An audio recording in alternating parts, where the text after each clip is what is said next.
Welcome to NarrativeNook Audiotales, where enchanted stories come to life. If you enjoy our stories, please subscribe, like and share to support our channel. Enjoy listening. Before Serena could even express her anger, Alma was already apologizing. "My bad, I accidentally got your dress dirty, which made you have to go to the bathroom, and then you tripped over the hem. After the dinner party, you can come to my place and pick out a new dress as compensation. Now don't stay on the ground, it's cold. Let me help you up." As Alma pretended to help Serena, she deliberately stepped on her dress. Before Serena could stand up, she fell again. The sound of her dress tearing was clearly audible. Seeing this, Alma quickly said, "Chill, sis, I'll cover you." She pretended to use the torn dress to cover Serena, but in reality, she was deliberately messing with her, making her reveal even more. "Back off." Serena angrily pushed her away, instinctively covering her exposed leg, and then stood up with the help of Martha. Alma immediately apologized, saying, "I'm sorry, it was not on purpose. I was just trying to toast you, but my hand slipped. It's all because I applied hand cream before I left, so my hands were a bit slippery. I'm really sorry. I was only trying to help Serena up.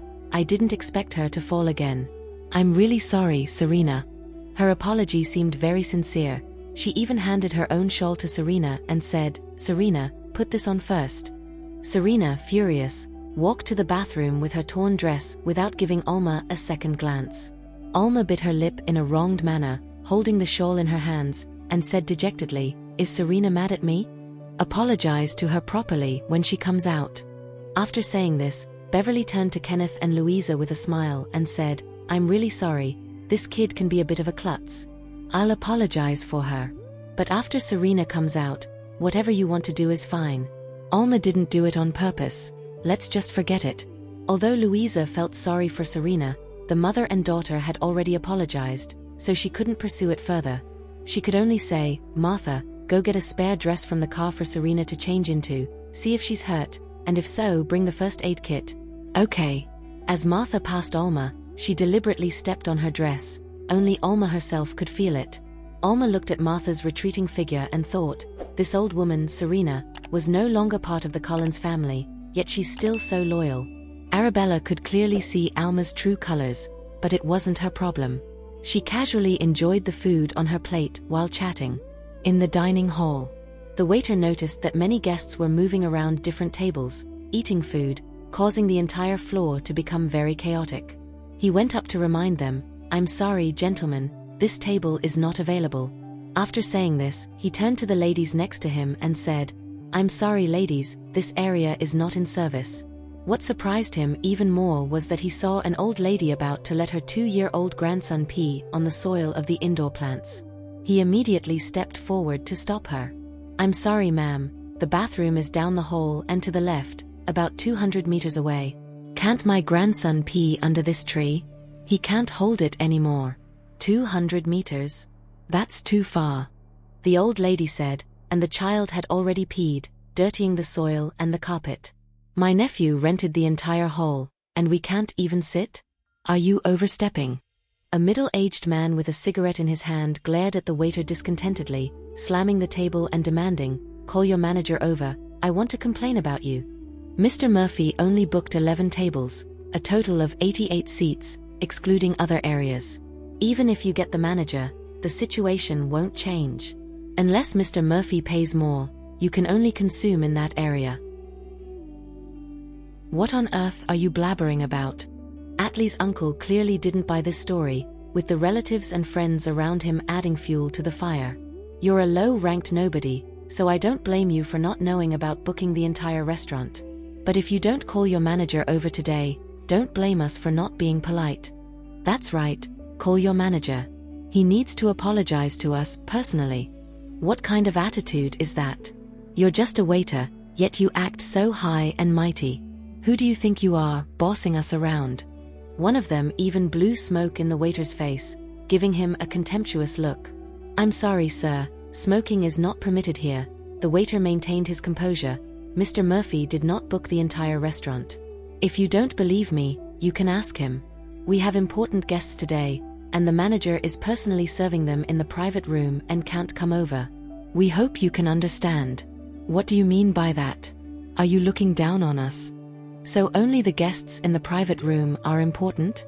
We booked the entire restaurant. Are we worth less than an onion? Your attitude is terrible. Atlee must have booked the entire restaurant. Why else would the hall be empty? Call your manager. Yes, call him over. At this point, Olga noticed the commotion and hurried over to inquire, what happened? Zachary was still here. Wouldn't he have a negative impression of Yoli if he saw the Murphy family's relatives being so rude?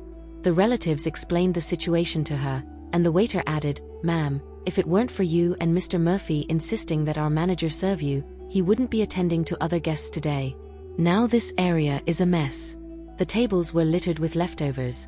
Melon seed shells and cigarette butts were everywhere on the floor, and someone even extinguished a cigarette on the carpet, making a few holes. This was the first time Dawn Restaurant had dealt with such ill-mannered customers. If you insist on dining in this area, then an additional 20% will be added to the service charge. After all, the carpet was stained and torn, and the cleaning and maintenance would take a lot of time and money. Olga, you tell him, did Atlee book the entire restaurant? The entire place is the Murphy family's now. I can do whatever I want. When booking the entire restaurant, the service charge must have been included. Are you trying to squeeze more money out of us? Isn't this the Dawn Restaurant under the Macmillan Corporation? Is the Macmillan Corporation's behavior this despicable? Other waiters hurried over to help resolve the issue. Sir, you've torn our carpet, and we haven't said anything. It's just that this carpet was imported from Italy. We originally didn't plan to charge you for damages, just a little more for the service fee. Just now, someone urinated on one of our plants. That plant is very precious. It's watered only every 5 days. It's a special variety imported from Dawnstar worth $200,000. Madam, these are all your guests. We hope you can say a few words. The waiters were very polite, but the group of relatives just kept on talking. $200,000? Are you trying to rob us? You dare ask for 200 grand just like that? My kid peeing on the plant is fertilizing it. You should be thankful, and you're asking for money? We're a group of 88 people spending money here. You've already made a lot. Aren't you satisfied? Do you want more money? Have you never seen money in your life? Is money all you care about? This is too much. I demand to see your manager today. So I've made a mess, so what? Then, someone picked up a plate of leftovers and dumped it right on the carpet. Uncle, wait. Olga was shocked, but it was too late to stop it. The other relatives followed suit, some stubbing out their cigarettes on the carpet, some pouring soup on the plants. Olga felt dizzy. Suddenly, someone accidentally knocked over an antique while wreaking havoc. Ironically, the antique fell where there was no carpet, and with a loud crash, it shattered into pieces. The entire hall went quiet. This antique is worth $3 million. Hearing the waiter's words, Olga felt weak in the knees and dizzy. Zachary, seeing the outrageous behavior of his family, was immediately disgruntled with their manners, but Yoli had gone to the restroom and hadn't returned yet. Olga summoned Atlee, and the waiter called the supervisor. "I'm sorry, Mr. Murphy, but you really have to pay for this," the supervisor, after hearing what happened, noted. "The antique is $3 million, the plant is $200,000, and the carpet is $50,000. We can provide the original purchase receipts. If you don't pay, we'll have to call the police." "Chris, it's all a misunderstanding." Atlee tried to make nice with the supervisor, but it didn't work. "Our CEO is also dining here today. If he gets wind of this, you know the consequences." Upon hearing this, Atlee felt a sense of impending doom. They said the CEO, Romeo, was ruthless. If anyone caused trouble on his turf, their days were numbered. "Atlee, didn't you book the whole restaurant? What are you afraid of? Besides, we know Atlee is loaded. A few million is nothing to him. Who are you underestimating?" Atlee wiped the sweat from his forehead and spotted Zachary not far away. He quickly said, "Hold on a moment." Then he went to seek help from Zachary. "Son-in-law, I really need your help with this. You know, I don't have that much cash on hand right now." But Zachary looked a bit uncomfortable. "To be honest, I don't have much money left in my bank account either. Could you maybe help cover some of it? Some of the relatives have lived in the countryside all their lives. They're not used to this kind of place, and they didn't mean to cause trouble. Zachary glanced in the direction of the restroom. Yolanda still hadn't returned. He really didn't want to take on this responsibility, but Atli kept calling him son-in-law, almost begging. Atli even said, Yoli's grandma said that when she gets better, she'll give all her shares to Yoli as a dowry. Marrying Yoli will make you proud. That's not what I meant. So what are you hesitating for? Atli continued to press. But Zachary was just a college freshman, easily swayed by Atli. Finally, he spoke his mind. I can only provide $300,000. That's all I have left in my bank account. All right, then transfer the $300,000 to my account, and I'll send it to them. Although Zachary was reluctant, he eventually transferred the $300,000. After Atli had paid the compensation, those relatives still wanted to argue with a few waiters about who was right or wrong. Atli hurriedly pulled them away. Atli, you're really too kind, letting these unfriendly folks step all over you. Even though we, the Murphy family, are loaded, we can't let them act so recklessly. If you can't confront them because of your status as a tycoon, let me handle it. I can totally deal with these people. Atli was extremely embarrassed. He put his hands together and pleaded in a soft voice. I invited you all for dinner today, firstly to celebrate Yoli's good grades and secondly to introduce her fiancé to you in advance. He's still here. Could you give me a break and stop causing a scene? Everyone suddenly remembered Zachary's existence and instinctively looked at him. Zachary was sitting alone at the table, drinking red wine. Thinking about how expensive tonight's dinner was, made him feel upset. Meanwhile, Yolanda was captivated by two handsome men. Even though she didn't know their names, one glance at them filled her mind with images of them. One looked like the celebrity David, and the other was also breathtakingly handsome. She couldn't help but want to get to know them. She pretended to go to the restroom and found that there were people guarding all the elevators and even the fire stairwell. With no other options, she had to move toward the spiral staircase on the other side. There was no one guarding this staircase, and just as she was about to step on the first step, a waiter appeared and stopped her. Sorry, miss, you can't go up there. Yolanda retracted her foot, maintaining a decent smile, and calmly said, I'm looking for the restroom. The restroom is 100 meters to the left. Yolanda kept her elegant smile and gently asked, Can I ask, is David having dinner here today? Sorry, we can't reveal the privacy of the guests. Can you answer another question for me? A handsome man went upstairs just now. He looks a lot like my friend. Can you tell me his name? If it's my friend, I'll go up and say hi. The waiter looked at her, thinking to himself, he's heard this excuse many times. What? She failed to get close to David, so now she's trying to get close to their boss? This girl was too much. Thinking this, the waiter still calmly said, Sorry, miss, I can't accommodate your request.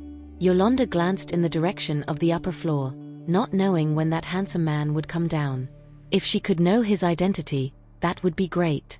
If not, if she could attract David's attention, whether it was by becoming David's girlfriend or entering the entertainment industry in the future, it would be all good and no harm. After grabbing a bite, Alma noticed Serena was still missing. She put on a concerned face and said, Serena hasn't come back. I'll go check on her. She got up and headed towards the restroom, which was about 50 yards from the dining area. Reaching the restroom door, she knocked and sweetly called out, Silly sis, are you okay in there?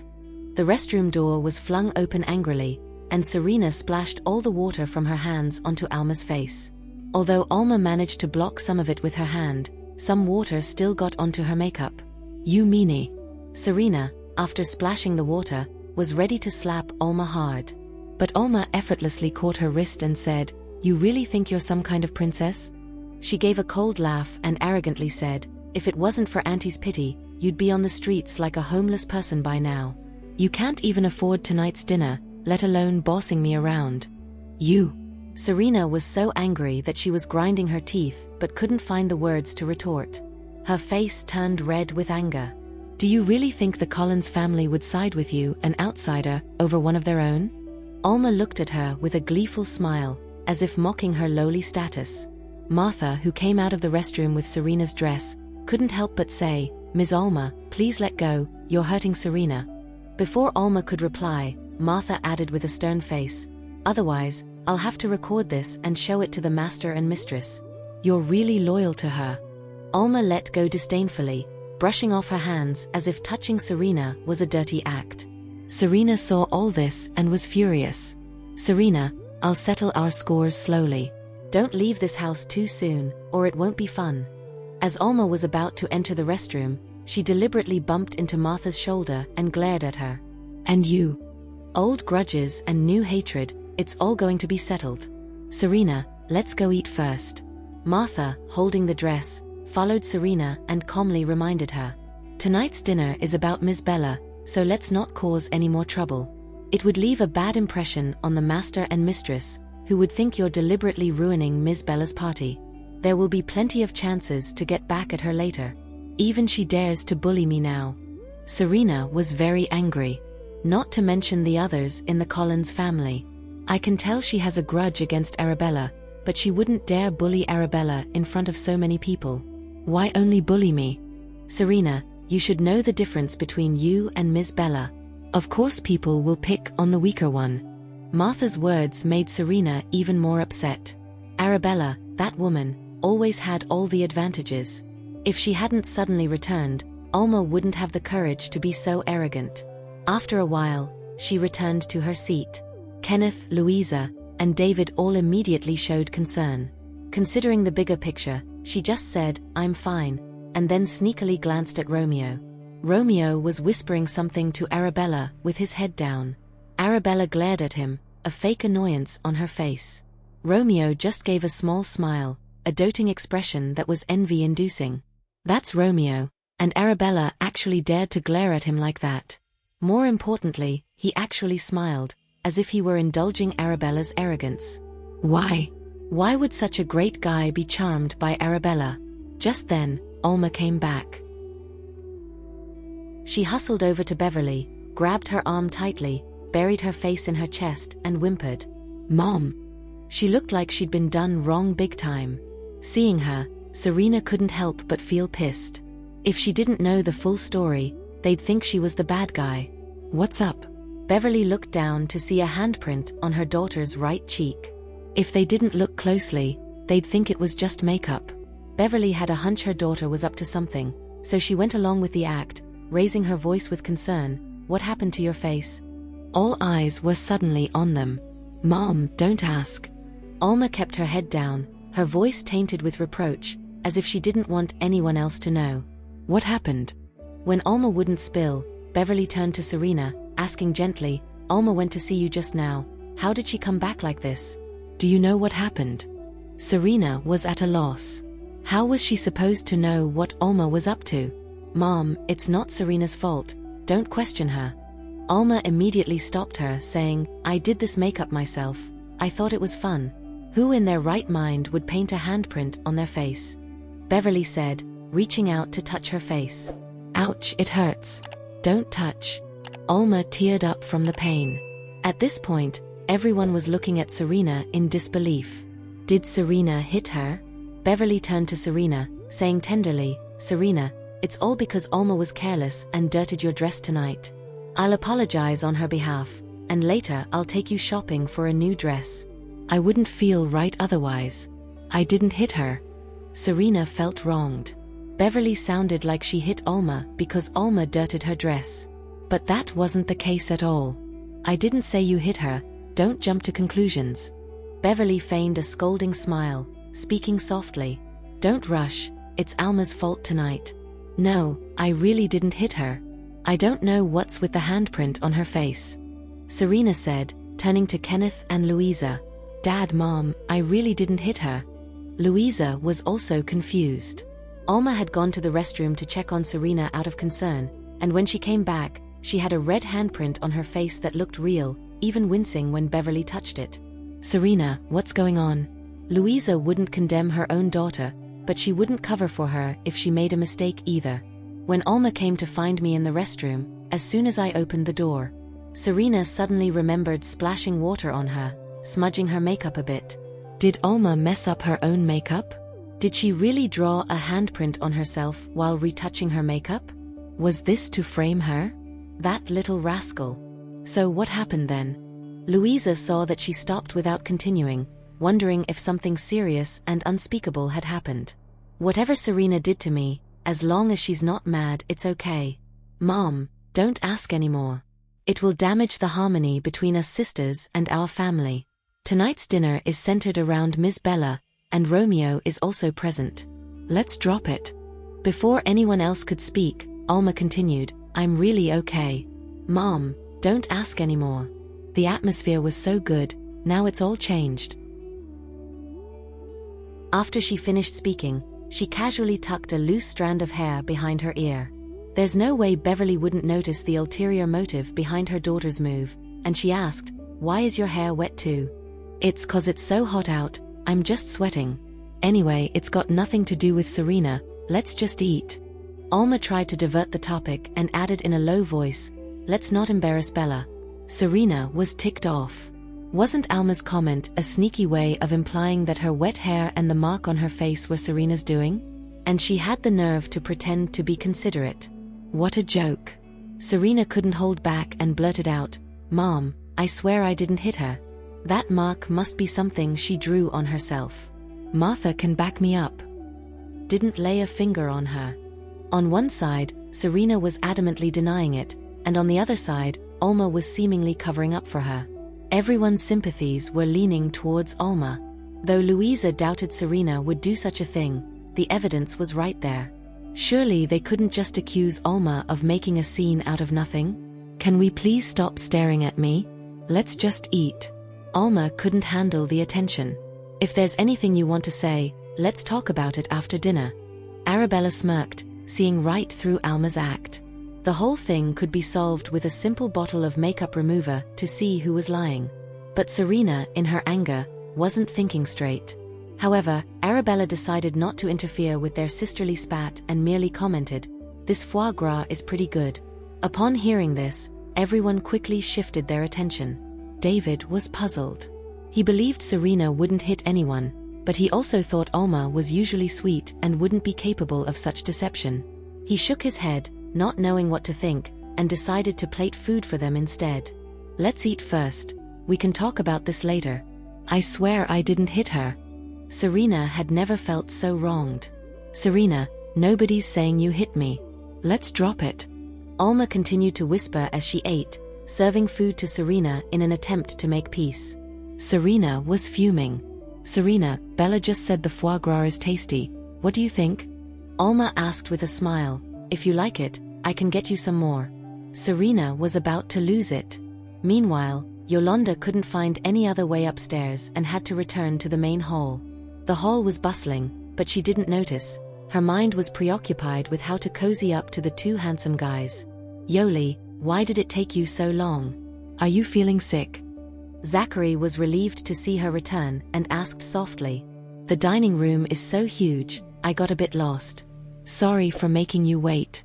Yolanda looked up at Zachary's average face and felt a bit disappointed. Compared to those two guys, he fell short. Yoli, there's something I wanted to ask you. I'd like to hear your thoughts. Zachary brought up something he had been thinking about. For our upcoming engagement party, would it be possible to hold it separately at our respective families' places? Zachary added, probably worrying that she might misunderstand, this is all me, it has nothing to do with my parents. As for the engagement party, his parents had long since let him take the reins. Yolanda seemed to have a hunch but still asked subconsciously, what do you mean? That is, on the day of the engagement party, we will invite all our family and friends over, and any close relatives and friends from your side can come too. But as for those distant relatives... Zachary hesitated for a moment, but finally decided to just say, would it be possible for your parents to invite those distant relatives at another time? Would that be okay? Zachary, are you saying our relatives aren't good enough, worried they'll embarrass your family? Yolanda immediately got a bit miffed. Yoli. Zachary wanted to explain but didn't know how to begin. She didn't see how uncouth her rural relatives had been just now. He didn't even want to remember it a second time. If his family saw it, not only would he be the laughingstock, but everyone would oppose the marriage.